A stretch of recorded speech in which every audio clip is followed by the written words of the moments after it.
Washington, born in September of 1828. That means he was a Virgo for those that care. He was a snobby kid from aristocrats and had French and German tutors.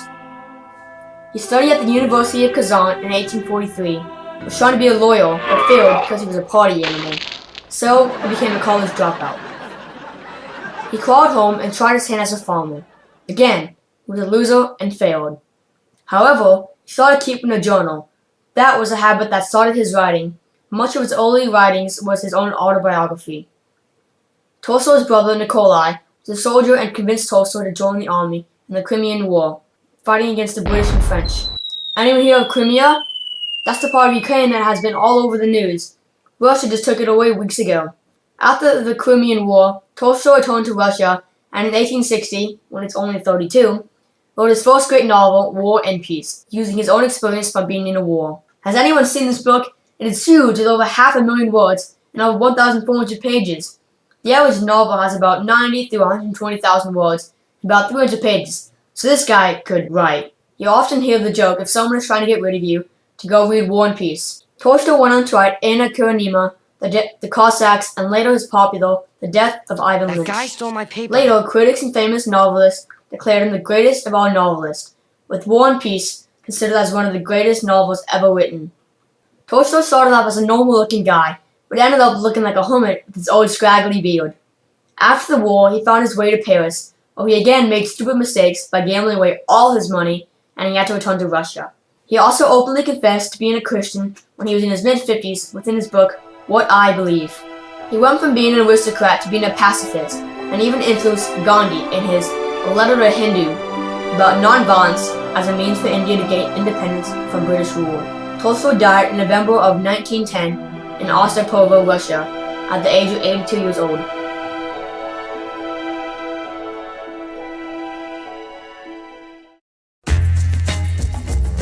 Chris McCandless was born February 12, 1968 in El Segundo, California. Chris felt he had to live up to his father's expectations, so he rebelled and wandered through nature where he created his alter ego, or the new expectations of him. I wanted movement and not a concourse of existence. I wanted excitement and danger and the chance to sacrifice myself for my love. I felt to myself a superabundance of energy which found no outlet in our quiet life. Well, isn't that special? Don't get too enamored. Chris was smart, but made stupid decisions.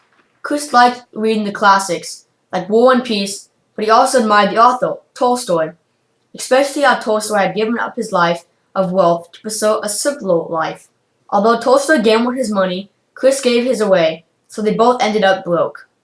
They both had an alias, Tolstoy as Pierre, an illegitimate child, and Chris as Supertramp.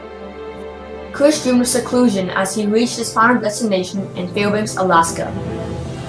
He kept a journal along the way and took self-portraits. Alex was able to survive 3 months, 113 days in the wilderness, mainly because he was not prepared, didn't bring a compass, and didn't even know the basics of how to preserve animal meat. 4 months later, he would die from a combination of errors, one of which was eating poisonous seeds from an edible root. His body was found in an abandoned bus on the Stampede Trail, 19 days after he died.